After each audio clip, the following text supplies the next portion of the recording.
When I think about being a non-anxious presence, I feel a little bit of a sense of guilt. I'm a pastor, so I feel like by vocation I'm supposed to know this for certain. But in honesty, I feel like I'm learning how to answer that for the first time in my life.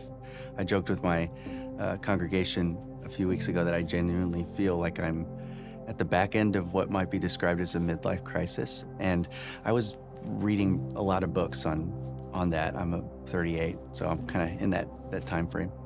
One of the things they'll tell you is that in that period of crisis is really when all of the things that you felt like were holding up your life, providing affirmation or worth or purpose, are starting to reveal themselves as the things that can't hold you up. And for me, even though vocationally I'm in ministry, I'm a pastor, there are things outside of Jesus that I can hang my identity on, and those things can promise peace. They can promise an antidote to anxiety, but they really can't provide it. And I think of Psalm 131, where the psalmist says, "My heart is not prideful. My eyes are not lifted up. I am not thinking of things too great for me."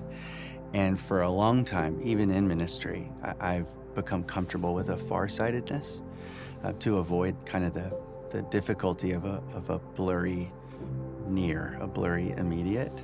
And the older I've gotten, I've realized the exhaustion in basically chasing a carrot I'm dangling in front of myself, and that can look like ministry. But what it's created is a difficulty to be present with God, a difficulty in being present with myself or even with my family and the people I care about. I think everything in me in anxiety wants to turn away from it, but the invitation of Jesus is to face it with him and find him in it.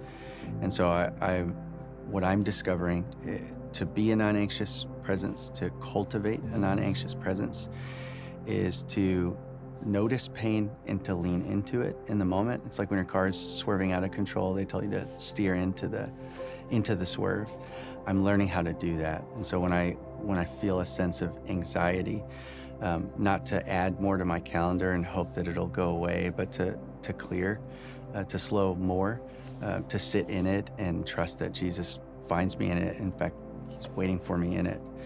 And I think for most of the last, I would say 7 to 8 years of my life, I've really tried hard to steer the other way and watched my life spin out like a car on an icy road. And so I'm grateful for the hard lesson of the gift of slowing down. And I think that's helping me become more of a non-anxious presence to my family and to my friends and to our church.